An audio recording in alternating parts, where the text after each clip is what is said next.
Welcome. My name is Mark Koenig. I'm the co-chair of the Israel-Palestine Working Group of NGOs here in the UN community. We are honored to sponsor this event. This is the third or fourth event we have done with Just World Books. They're wonderful partners, always bring amazing authors. We look forward to hearing from Gareth on manufactured crisis.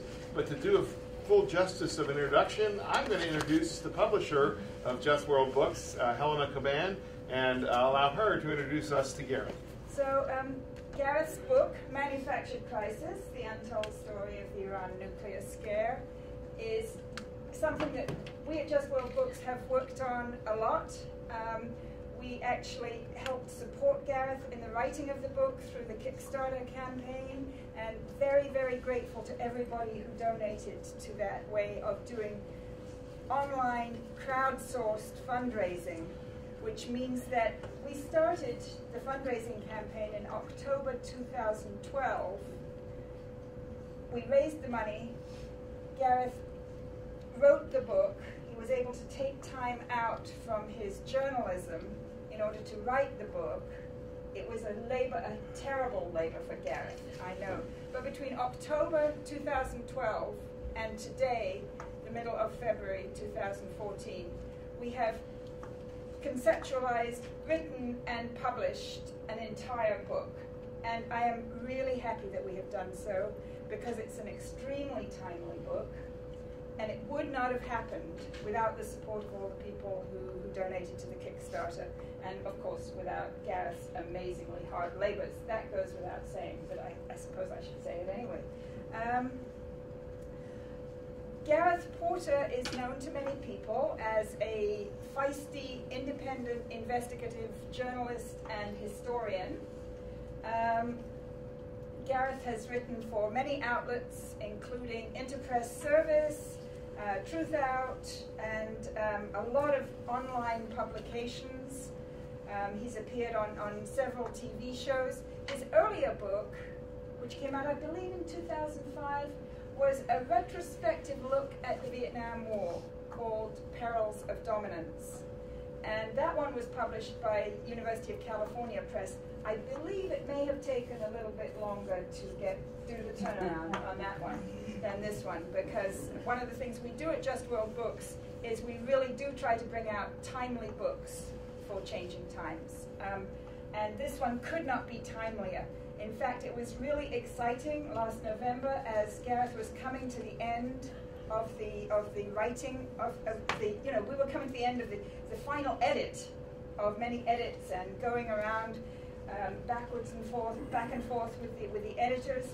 And then there was the amazing interim agreement concluded in Geneva that has started to steer this relationship between our country and Iran back into a more hopeful and sensible and less warlike tone.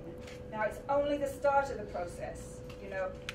The ship of our state here in the United States, the ship of our government, is a huge thing with vested interests, and you'll read a lot about them in the book, in Gareth's book. So, starting to turn the boat in a peaceful direction and away from sanctions, punishment, tensions, and war is really important, and it's a continuing challenge for us. This book can definitely help, because this book, as you will learn from Gareth, really reveals the degree to which the warmongering party here in the United States has constructed, has manufactured, has fabricated an entire set of accusations against Iran, and then used those accusations both to whip up anti-Iran sentiment in this country and to force the United Nations, right here across the road, to force the United Nations to raise its level of sanctions and antipathy toward Iran. Now we have the chance to lower those international tensions and to educate our fellow citizens and our legislators here in the United States, which is why Gareth's book is going to be really important because what he's telling people is that what they have heard from the mainstream media for the last 30 years has been largely a bunch of fabrications and lies. So it's not easy to tell people that what they've been reading in the New York Times or the Washington Post or these pillars of the mainstream media, to tell them that actually they were all, in essence, taken for a ride by the people who fabricated and disseminated this evidence. So that's why you need to read the book. Even more, you need to buy the book. No. We're hoping that copies of this book will get into every legislative office in Washington, D.C., but the legislators and their staff will only read it if they hear from constituents that this is an important book that brings forth important facts. So that's why we need citizen activists in every congressional district to get in touch with your legislators and tell them this is what they need to know. Anyway, sorry, that's just a long kind of political introduction. Of course, mainly today is about Gareth and about celebrating the wonderful work that he did in an amazingly short period of time. And with, obviously developments continuing to develop right until the last minute, and we popped into, was it in the introduction or in the epilogue? Anyway, the book does contain two considerations of the meaning of what happened last November. But as I said, that is only the beginning of the process of making our relationship, our country's relationship with Iran, one that is much more constructive and truthful and based on hope and not on war and tensions. So Gareth, thank you for everything you've done in a long career, and I know there'll be more books coming out soon, but this one is really important today, and thank you for writing it. This book may not get any Pulitzer Prize, but I do think that it does deserve a prize for timeliness, given the fact that today, February 18th, 2014, of course, is the date on which the crucial phase of the nuclear negotiations between the United States and its 5 other negotiating partners on one side and Iran on the other side begin in Vienna.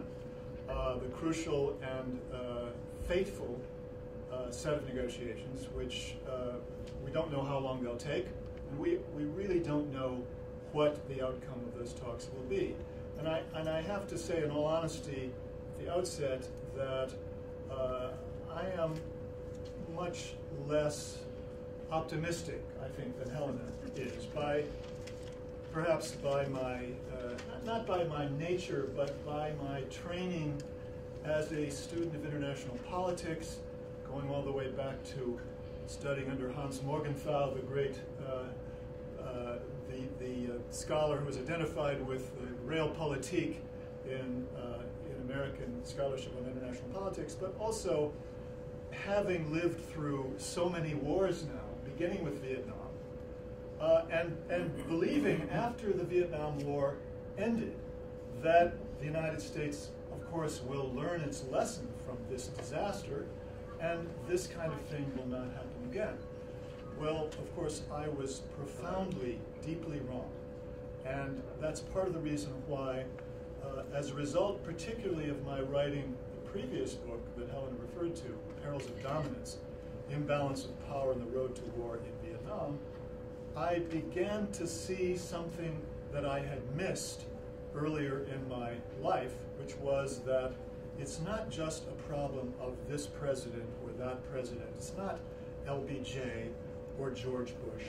It's a system that is deeply entrenched in this country that has amassed and began to amass enormous power to maintain the level of war preparations and ability to make war that it began to have early in the Cold War. And I don't really get into that very much in the book, but there is a link to this phenomenon in the story of U.S. policy toward Iran. If you go back to the early 1990s, and I want to touch on that a little bit later in my remarks. As Helena has said very, very accurately, the problem that has surrounded the question of U.S. and international policy toward Iran's nuclear program is one of misinformation and disinformation.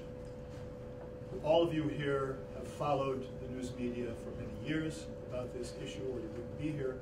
So you know from reading the news media that when Iran's first enrichment facility was discovered in 2002, was made public by a group called the Mujahideen Khalq, or their public face, the National Council on Resistance in Iran, that the Iranians were hiding this facility because they secretly were working on nuclear weapons, and it had been discovered, and they had been outed.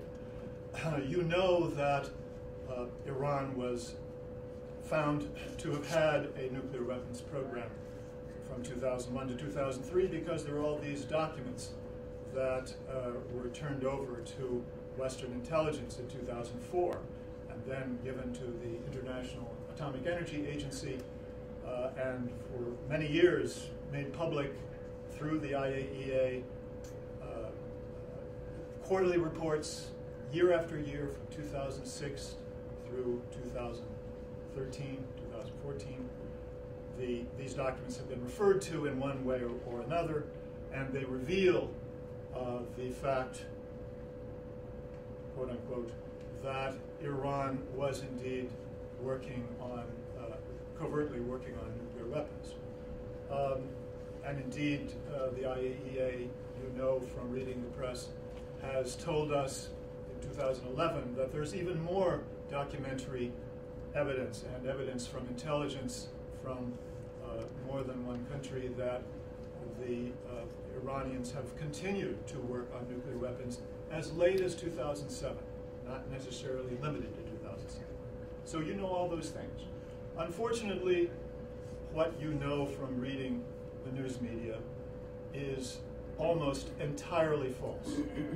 All of the things that I've just said are absolutely false, and I've documented that in such detail in this book that it really is only for wonks. It is so. This is a challenging book. It is not light reading. It's not entertaining reading. So, sort of consumer warning. But I don't think that this is a problem for anyone who's here. I don't think anybody who is here is going to be certainly bothered by the fact that it is detailed and indeed, and it has footnotes. It does have footnotes, for better or for worse in terms of the reader's interest in footnotes. But no, I mean seriously, this book does tell you in very deep detail how these falsehoods were constructed. And what I'd like to do is not go back to the beginning of the story in the 1980s and 1990s, but rather come to what I think is a crucial turning point in the story of the construction of what I've called in the book manufacturing crisis. And that is what happened in 2004 when these documents were turned over to Western intelligence. I was able, as a result of having followed this story for several years, beginning around 2006, I began to write stories about the Iranian nuclear program and the nuclear issue in Iran. And I have to tell you, just as a very quick aside, that I was fooled like everybody else when I began to write about this. I believed, in fact, in 2006, when I began to write about this issue, that Iran, of course, was interested in nuclear weapons. They had tried to pursue nuclear weapons. And the reason was that they were afraid of the United States and Israel. And they had every reason to seriously think about nuclear weapons and to work on them. And it was only at a certain point in late 2007 when I got a source, a German source, close to the foreign minister and the chancellor of Germany at that time, who told me face to face that those documents did in fact come from the resistance organization in Iran, meaning the Mujahideen-i-Khalq. Mujahideen-i-Khalq, of course, is a terrorist organization. It was officially listed as a terrorist organization by the US State Department for many years because of its having not only killed 6 American officials or civilians in the 1970s when it was located in Iran, and it also blew up, exploded terrorist bombs and killed and maimed civilians who were attending government rallies or government meetings in Iran after the Islamic Revolution and the beginning of the Islamic Republic of Iran. So very good reason for this organization to have been listed as a terrorist organization. So that began the start of my intense interest in trying to figure out what actually happened in regard to this issue. I knew there was something wrong here, and I began to investigate more deeply. And as a result of that source, I have tried to find confirmation ever since then. And in the book, I have new information never previously published, based on an interview with a former high-ranking German Foreign Office official named Carsten Voigt. Carsten Voigt, at one time, was the spokesperson in the German parliament for the SPD, the Social Democratic Party of Germany. Because of that, he was named to a high-ranking position in the Foreign Office.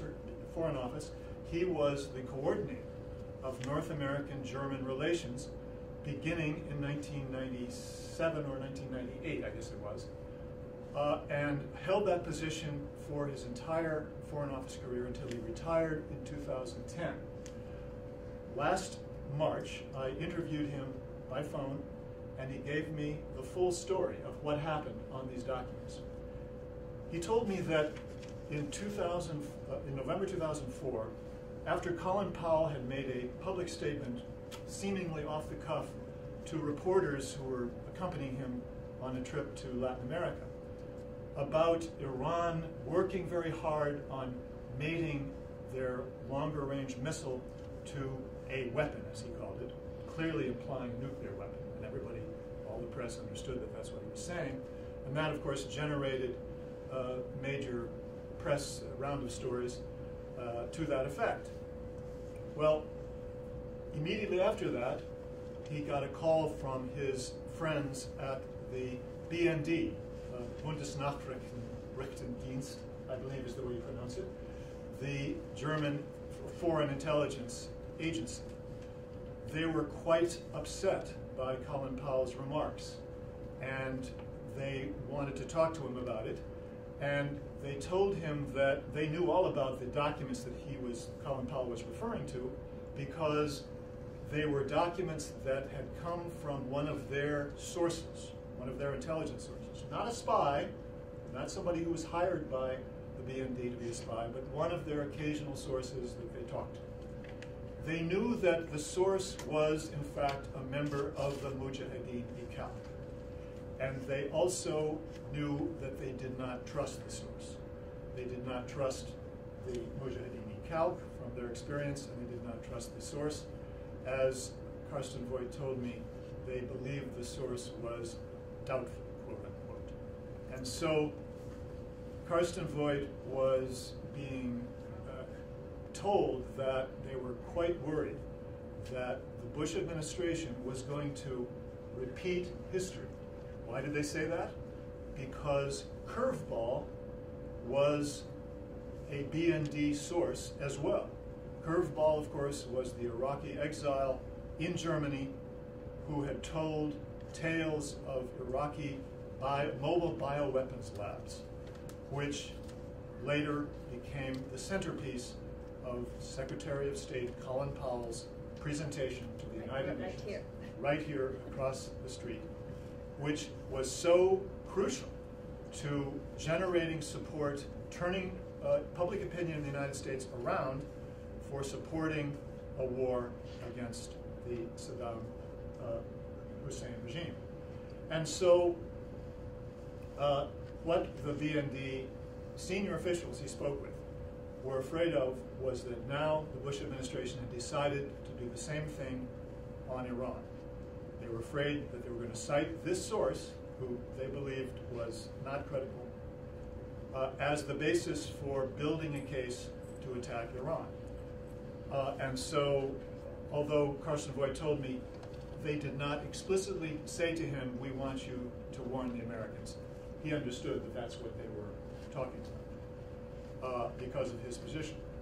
And a few days later, very few days later, a story appeared in the Wall Street Journal which quoted Carson Voigt by name, saying that the United States should not base its policy on single source headlines. That was the way the Wall Street Journal characterized his statement. And that the papers that he was citing, documents he was citing, came from an Iranian dissident group. He was not named specifically.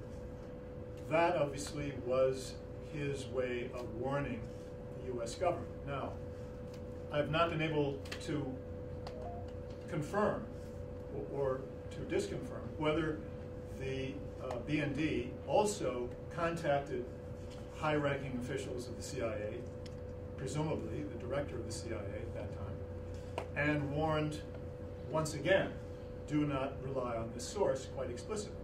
I have reason to believe that that was probably the case, given the fact that August Hanning, who was the head of the BND during the Curveball affair, did in fact send a 2-page letter to George Tenet, the then director of the CIA, in December 2002, and said explicitly, we do not believe that these should be relied upon. Of course, Tenet paid no attention because he was part of the problem in the Bush administration. He was part of the deal. So there's every reason to believe that Hanning, who was still the head of the BND, would have done the same thing once again. But even if he didn't, clearly after this warning in the Wall Street Journal, which would have been passed around the State Department and the CIA, and everyone would have realized what this was talking about, there would have been no difficulty in the CIA simply contacting the CIA station chief in Berlin and having the station chief talk with his counterpart in the BND and say, what's this all about? So one way or another, we know that the high-ranking officials of the CIA knew the truth about these documents. And from then on, we know that they were lying. They were flat out lying about these documents. There were stories floated in the news media. New York Times in particular, David Sanger had an article, Sanger and Broad had an article about this, saying that they understood from former intelligence official that these documents came from the purloined laptop computer of an engineer or a scientist who had been working in this covert Iranian nuclear program. Later on, that story was walked back by whoever does these sorts of manipulations of the press and of the IAEA, and the other variants began to come out in various places, like Der Spiegel, saying that, no, what actually happened was that the Germans had recruited a spy who penetrated the Iranian nuclear program and was able to collect these documents and get them out of the country, in one version of the story, through his wife. And he never made it out of the country. We don't know what his fate was. All of these things, of course, were lies. They were covering up the fact that these documents came from an organization that would have been recognized by many, if not most, people who were following this story as a doubtful source.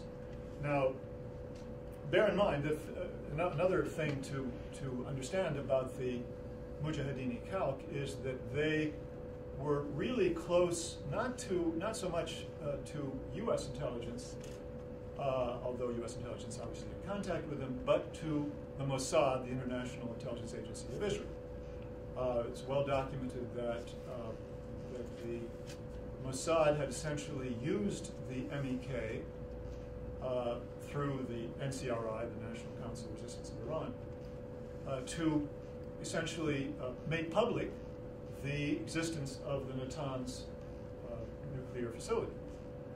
The MEK didn't find out about it on its own. It was able to give the coordinates of the location, which came, of course, from satellite photography. Well, the MEK has no satellite photography. They got it from Mossad. And this was a fact that was reported by Seymour Hersh, that they got it from a senior official of the IAEA, that was the case. It was also reported in the New Yorker by a correspondent who had interviewed other Iranian exile groups who said, yes, Mossad, well, they didn't name the country, but they said a certain country friendly to the United States had been shopping around these documents to various exile groups, and the person that she talked to said, we turned it down, we refused to do it, but clearly the MEK was happy to do the bidding of Mossad on this. All of this then relates to the question of who actually fabricated these documents, because I show in the book that there are details, there are contradictions in or between material in the documents and facts which can be ascertained independently that show that these could not be authentic documents. And I make a case based on circumstantial evidence, but I think very strong circumstantial evidence that indeed the Mossad itself fabricated these documents. It would not be, of course, surprising that that's the case, because we know that Mossad, in fact, had an office which was devoted entirely to influencing governments and news media of the rest of the world on Iran.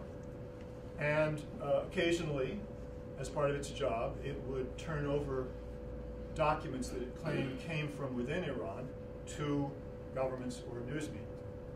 And so, you know, it's pretty clear that that was the place where this work was done. These documents played an absolutely crucial role in the building of public opinion, the building of a public opinion that Iran had indeed been carrying out a covert nuclear weapons program, and even more important, building an international coalition behind a policy to punish Iran. And speaking of punishing Iran, to go back to the original plan of the Bush administration, when this manufactured crisis was first hatched between John Bolton, who was then the primary policymaker of the Bush administration on proliferation issues, WMD issues, and the Israelis, there's no doubt that Dick Cheney, John Bolton, and their allies within the Bush administration, the neoconservatives, had in mind the military option. They didn't know for sure that they would exercise the military option, but they were very, very serious about considering that as one of the key options that they were going to be looking at in the future once, of course, they took over Iran and used it as a military base for pushing the United States power, military power, and influence throughout the rest of the region. And of course, we know that in 2007, Vice President Dick Cheney did in fact make a proposal, not for just an out-and-out attack on the Iranian nuclear program, but rather to use a future attack in Iraq that could be blamed, an attack on U.S.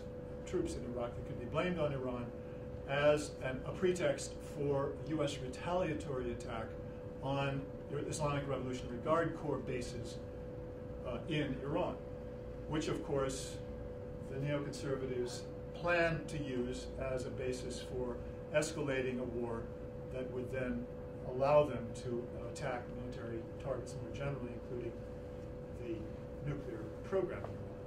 Well, the Pentagon and the U.S. military squashed that very quickly. They had no intention of going to war against Iran. And that was the closest that we have come to going to war with Iran in the entire history of this very sad tale, this sad episode in American foreign policy history.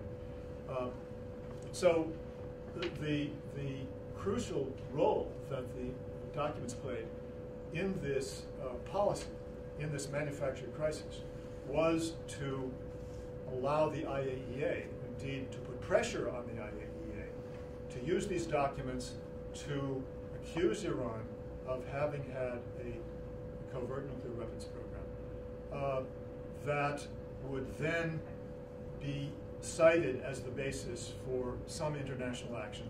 It would be the basis for taking Iran to the United Nations Security Council, where the United States could either get support for military action, carry out military action unilaterally on the basis of the case that had been made through the IAEA, or if it turned out that that did not appear to be feasible or an idea that it was timely, they could organize sanctions against Iran as an intermediary step. Of course, that is finally what happened in 2012. That the United States, the Obama administration at that point, organized an international coalition behind sanctions, what Hillary Clinton called crippling sanctions against Iran. And crucially, it was an IAEA report based on more documents and more intelligence issued in November 2011 that was supposed to set the stage for organizing that coalition. We know that the Obama administration was consciously working with the Israelis on a time frame in which the kickoff was going to be the issuance of that IAEA report of November 2011, which is still being cited now as sort of the gold standard of information about the Iranian nuclear program.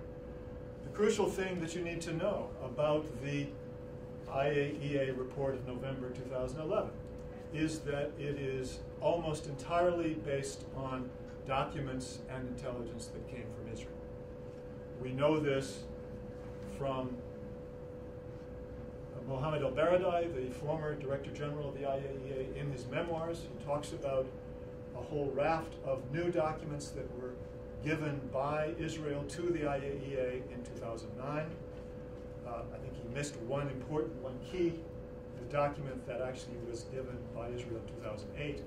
But the key thing is that he says at that point, Israel was doing so openly. They were no longer filtering the documents through a third party as they had done before. And even then, the IAEA continued to conceal the fact that these documents were coming from Israel. Why? Not because it was covering, it was keeping secret the actual spies who got the information, but rather concealing the primary political fact that this information was coming from a state which had a greater incentive, a greater political interest in blackening Iran with regard to its nuclear program than any other state in the world. And by then, indeed from 2008 on, I document the fact, partly from WikiLeaks cables, which have been made public, that the IAEA Safeguards Department had become so closely allied with the United States and Israel and their allies in the anti-Iran coalition in the IAEA that it was really an instrument of that coalition by then. there was simply no distance between the two. They were working so closely together. So I want to just emphasize that the IAEA has played the central role in the manufacturing crisis as a result of pressure from the United States, political pressure on al-Baradei to begin with, and essentially recruiting the Safeguards Department, at that point led by Ali Heimermann, who's now gone on to a cushy position at Harvard University for his troubles. And now his successor has continued that same relationship and has continued, if anything, has gone one or two steps further toward constructing a false history of the Iranian nuclear program. So instead of going into more detail, I'll stop there. I think that gives you sort of the most dramatic evidence that I have in the book, and the evidence that I think goes the farthest in debunking the false history that has been put forward by the United States and its European allies as well at this point. So thank you very much for listening, and I'll be happy to talk to you further, answer any questions, listen to your comments. Thanks. If we have questions, I'll be happy to take them, but I can also lead off with a couple of my own. Jeff Laurenti. I appreciate that everything that you say must be true, right? But that is still only a part of what has gone into the international convergence on doing something about Iran's nuclear program. You haven't discussed the Ahmadinejad factor, which was to embark on a much more aggressive expansion of the nuclear program. And Hossein Mousavian, as you know, has related how after his election, he had been called in to meet with Ahmadinejad. Ahmadinejad laid out what he intended to do. And in Mousavian's account, because if you take that course, we're going to be slapped with sanctions that are going to be, if I may paraphrase, crippling. Right? So there was something going on when the hardliners regained power in Iran, sufficient that the Germans, who had discounted, I guess this is being taped, so I'll say simply the BS documents that you've referred to, and who had confronted Bush on Iraq, were nonetheless ready to be part of a solid front. And the Russians and the Chinese, who would have every reason, especially after the invasion of Iraq, to be skeptical of new Washington claims, particularly with drumbeats from Israel. So what are these other pieces that have been convincing even to countries, governments that are much more skeptical than the Americans of U.S. and or Israeli purposes? Well, I'm glad you've asked that Just question. before you answer, I'll repeat the question in very short form so that hopefully the sound will pick it up. The question was mainly about the Ahmadinejad factor and the fact that there were other causes for doubt about Iran's intentions and actions, certainly during the Ahmadinejad period. And maybe, just a word about how the election of the new president, Rouhani, actually affects that. Sure. No, first of all, I just wanted to say, Jeff, that obviously is the right question to ask in terms of filling out the entire picture, and I do cover everything that you've asked about and more in the book. So buy the book. So buy the book. But to try to summarize, I think the key points that respond to the extremely appropriate question. First of all, I think that there's no question there are differences of view. There's no secret there are differences of view within Iran over their foreign policy, the degree to which how far Iran should go to accommodate the West and the United States. And Ahmadinejad has a constituency, even if he does not believe it himself, and there's reason to believe he may not believe it himself, he has a political constituency in Iran that represents an extreme sort of nationalist view which regards the AP, the additional protocol of the IAEA, which calls for much more intrusive inspection than Iran has agreed to previously, as a treasonous policy if Iran were to agree to that. That goes back to 2003, when the West first began to say, we want you to stop enrichment, we don't want you to do any enrichment, and to agree to this, the AP, the additional protocol. So there are very profound differences there. On the other hand, I have not seen any evidence that the Ahmadinejad regime, or even the constituency that it represents, are in favor of nuclear weapons. That is not to say that in favor of actually having a nuclear weapons program.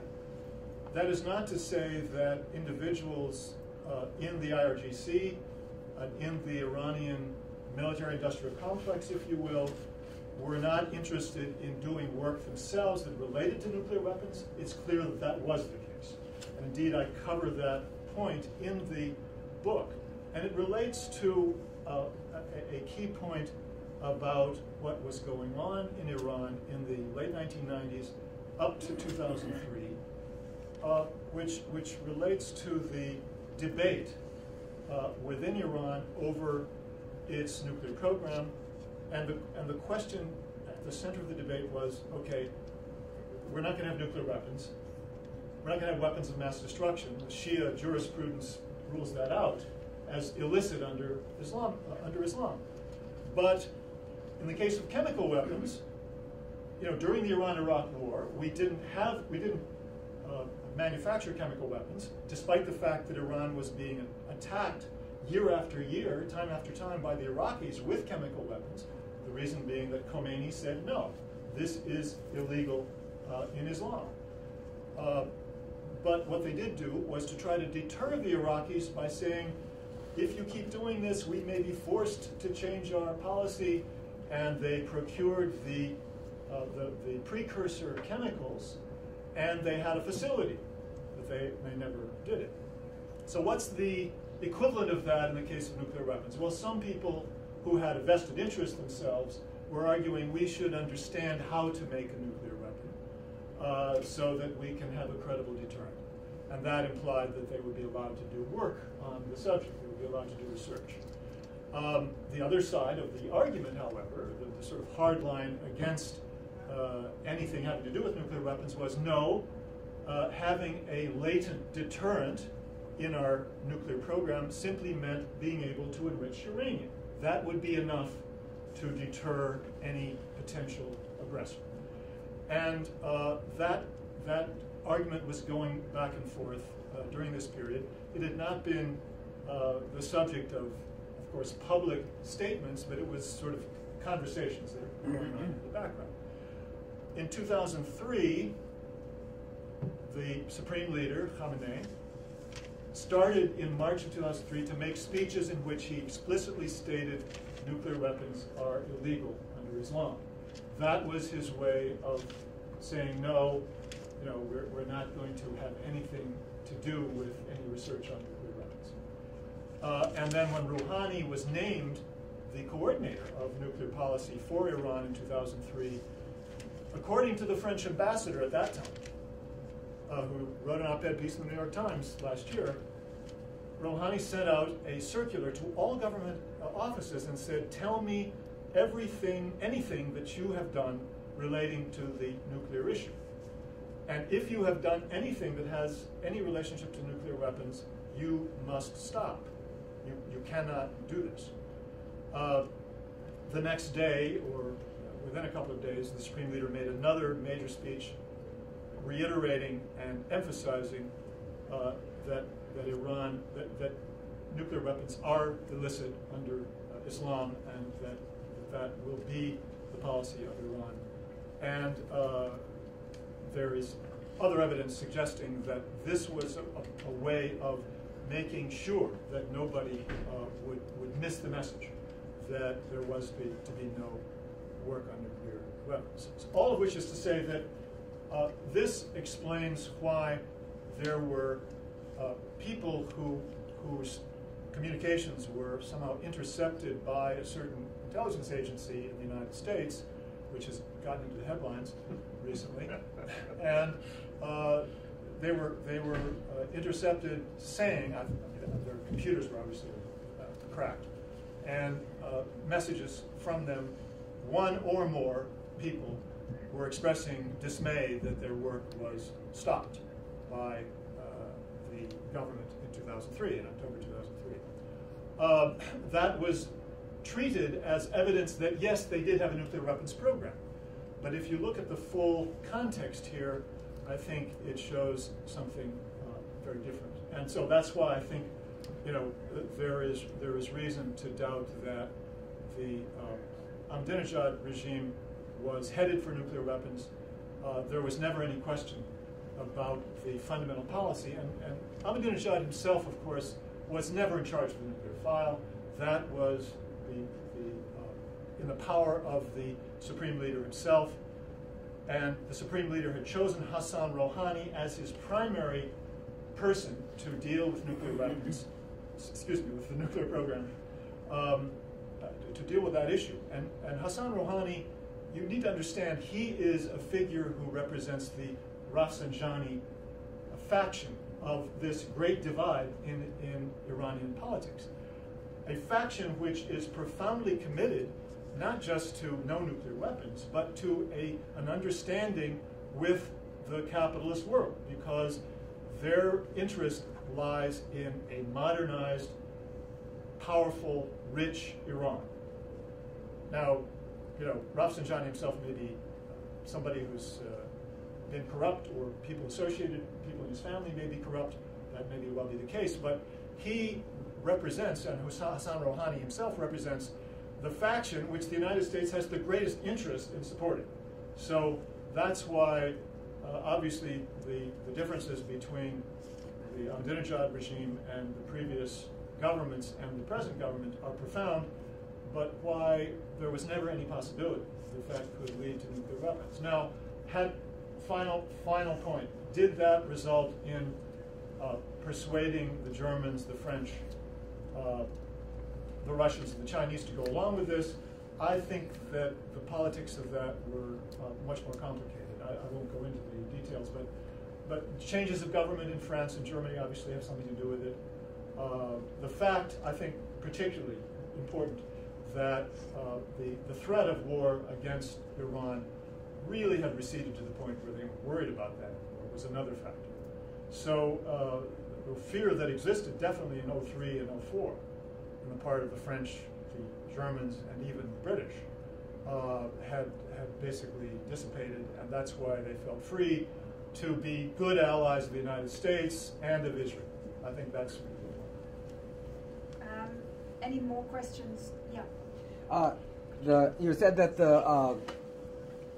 they bought chemicals as a saber rattling against Iraq. Is there any evidence of them building any tunnels or rooms underground for the cyclotrons for purifying the nuclear material, either for scientific or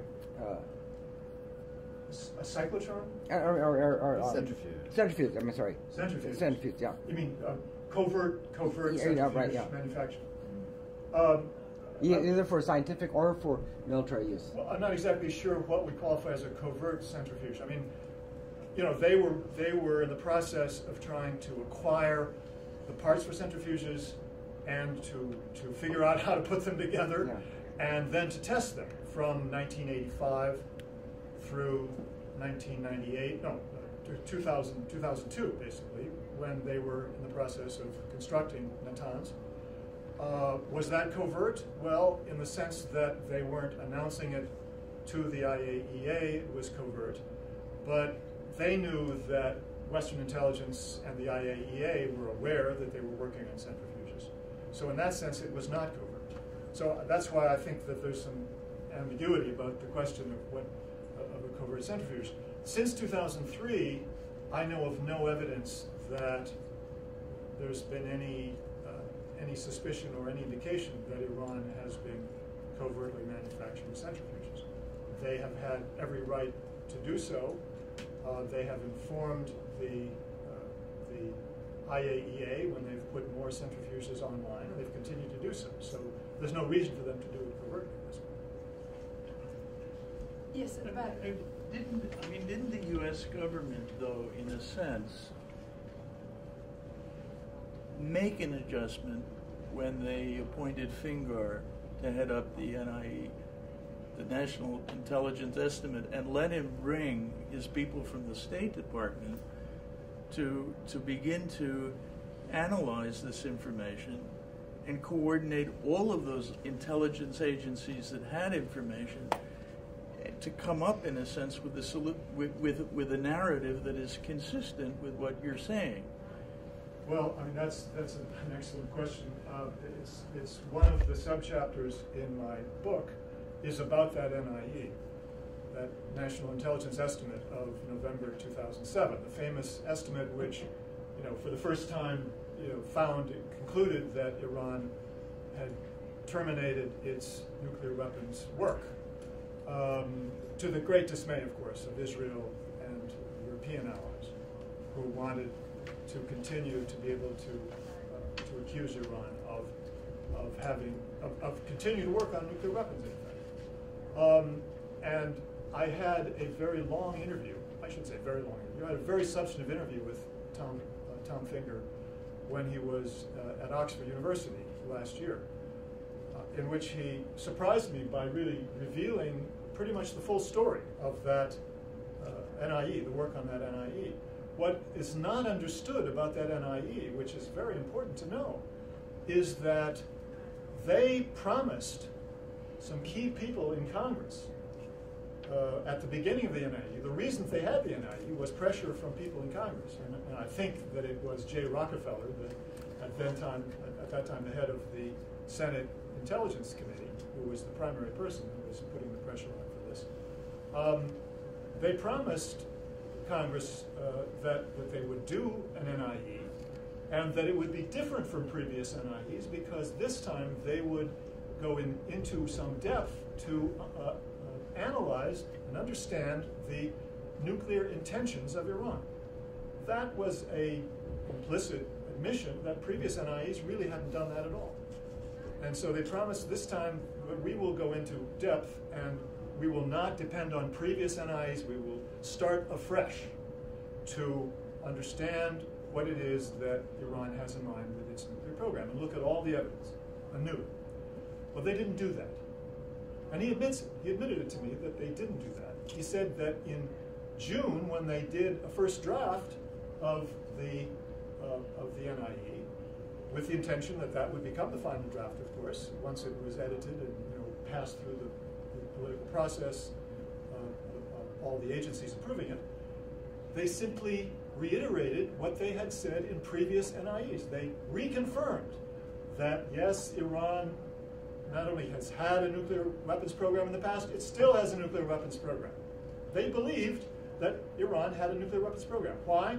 Because they had committed themselves to that idea on the basis of ambiguous, at best, ambiguous information like dual-use technology, which they thought must be used for a nuclear weapons program, but in fact turned out to be something completely innocent, and other information of the same sort. And so he admits that they made a serious mistake in their initial draft. And then, of course, they came across this new information, spectacular intelligence information that changed the entire NIE. Well, it didn't change the entire NIE. It changed the headline that Iran is still working on nuclear weapon. They couldn't say that anymore. They said, Iran has now stopped working on nuclear weapon. But they, again, concluded that Iran had worked on a nuclear weapon from 2001 to 2003. But he told me that they still believe that the so-called laptop documents, the documents that had been turned over by, turns out, by the MEK, were authentic. They believed that was telling them the truth about 2001 to 2003. So naturally, they interpreted these remarks that they had intercepted as confirmation of what they already believed about 2001, 2003. It's a very flawed national intelligence estimate, like all of the previous ones. That's the headline, I think. So, any more questions? Well, I have a couple actually. One is just maybe to make the observation that it's very strange that people would take, that the IAEA of all organizations would take, shovelfuls of information from Israel on this topic, not just because Israel is an interested party regarding accusations against Iran's nuclear technology program, but also because Israel itself is not a member of the NPT and is the one state in the region that has an extremely robust and ready nuclear weapons capability that changes the entire nuclear proliferation map, if you like, of the whole region. But nobody ever talks about that in this country, except very rarely. And, it seems now that the IAEA is prepared to, just also ignore that fact, the elephant in the room of nuclear non-proliferation discussions. That really is the elephant in the room that nobody talks about. And the IAEA seems to have been subverted by our government and Israel into going along with this myth that the worst threat proliferation-wise in the region is Iran. Yeah, and so what's up with the IAEA? I mean, this is really a central piece of the mystery of the Iran nuclear issue. And I think there are a couple of points worth mentioning about the politics of the IAEA. First of all, of course, we know that the United States and its like-minded allies in the IAEA, that is the English-speaking countries basically, plus Iran, plus Japan, that those countries have an inordinate power within the IAEA. They have always managed to be able to manipulate the board of governors of the organization to get essentially the kind of statement that they want politically. Now, there was a moment in 2003 when the European three, the UK, Germany, and France, were standing up to the United States, were willing to say, well, wait a minute now, hold on, because of the opposition to the Bush administration policy toward Iraq and the fear that the same thing could happen on Iran. So there was that historical moment, but then that passed and they sort of went back into the fold.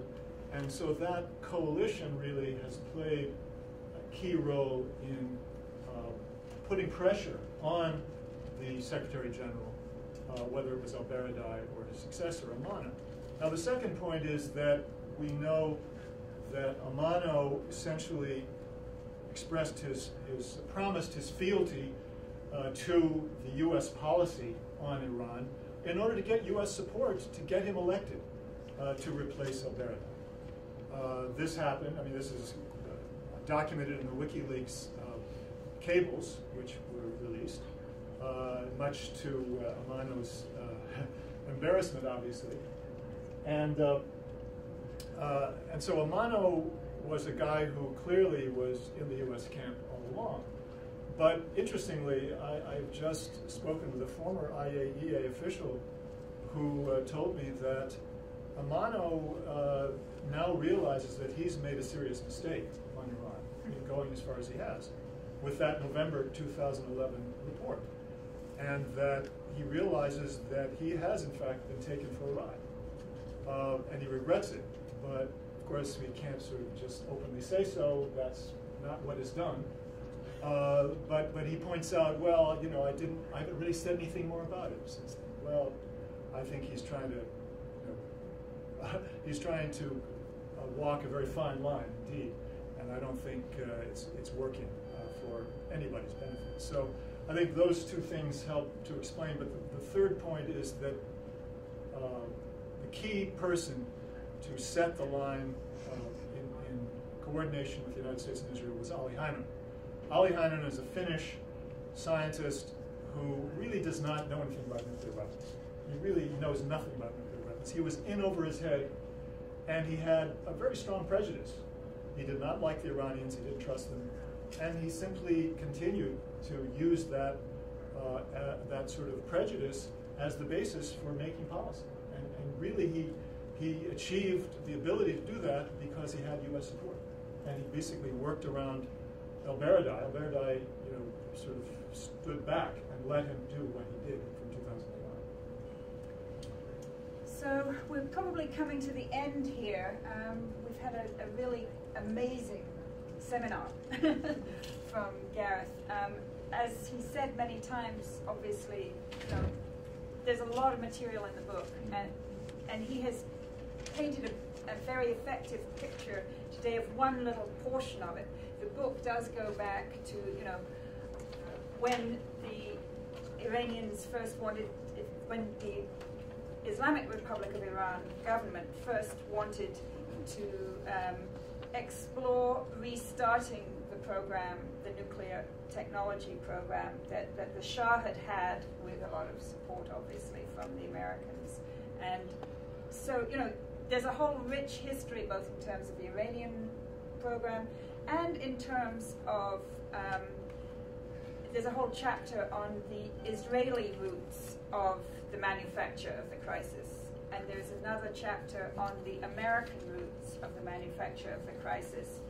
And I think what comes through most strongly, including from, what Gareth said at the beginning, is the persistence of our country's military-industrial complex. That, they didn't learn from Vietnam, as Gareth had hoped that they would, or we as a society didn't learn enough. And then also, we had the end of the Cold War, so then you'd think that we really take that opportunity to try to resolve all the outstanding problems around the world, given the new international